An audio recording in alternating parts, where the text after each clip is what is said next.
Makamu mwenyekiti wa Chama cha Demokrasia na Maendeleo kwa maana Chadema kwa upande wa Zanzibar, Said Mzee Said, amesema kuwa chama hicho hakihusiki na maandamano yanayodaiwa kupangwa kufanyika mnamo tarehe 7 Julai ya mwaka 2026.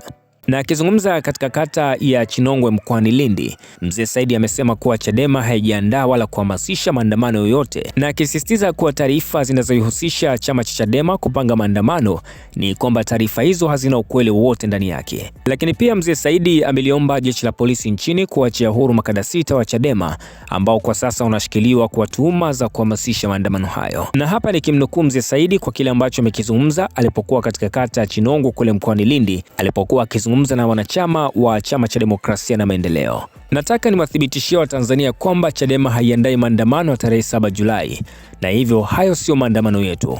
Mwisho wa kumnukuu. Hii ni taarifa ambayo imechukua nafasi kwa kiasi kikubwa kwa muda sasa, ikihusisha kile ambacho kinadaiwa kwamba Chadema wameandaa maandamano ambayo yanatarajiwa kufanyika mnamo tarehe 7 Julai ya mwaka 2026. Katika kalenda ya kitaifa ni kwamba tarehe 7 mwezi wa 7 ni siku ya maonyesho ya biashara Tanzania, na Watanzania hukutana katika viwanja vya Sabasaba vilivyopo jijini Dar es Salaam kwa ajili ya kufanya maonyesho mbalimbali ya biashara pamoja na kubadilishana ujuzi na biashara. Lakini pia hivi sasa zipo taarifa zinazosambaa kwa kasi huku mitandaoni ya kuwa tarehe 7 mwezi Julai ya mwaka 2026 kutakuwa na maandamano ambayo mratibu wake hadi hivi sasa hajulikani ni nani. Na mwanzo Chama cha Demokrasia na Maendeleo kwa maana Chadema kilihusishwa na kuandaa maandamano hayo, na mwishowe viongozi mbalimbali wa chama cha Chadema tayari wamekanusha taarifa hizo na kusema kuwa taarifa hizo ni potofu na hazina ukweli wote ndani yake. Lakini pia ni kwamba jeshi la polisi tayari limeshatoa onyo kwa mtu yoyote ambaye atajaribu kufanya maandamano mnamo tarehe 7 Julai, na hatua kali zitaweza kuchukuliwa dhidi yake kwa yote ambaye atashiriki kwenye maandamano. Kufirisha kutoka Zanzibar mpaka hapa Chinongwe.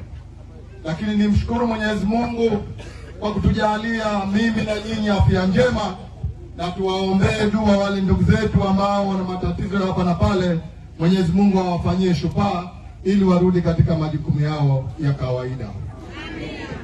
Nina taarifa, nimearifiwa kwamba tuna makamanda wetu 6 wamekamatwa kwa ajili au wakatuhuma kwamba wanahamasisha maandamano. Nataka niwathibitishie wana Chinongwe na Watanzania wote kwa jumla, Chadema haiandai maandamano ya tarehe 7 mwezi wa 7 mwaka huu. Hayo sio maandamano yetu. Tuviombe vyombo vya ulinzi na usalama wachunguze. Tumewafundisha wakodi zetu wafanye kazi zao kwa weledi. Kauli zetu hazitobadilika. Hatuhusiki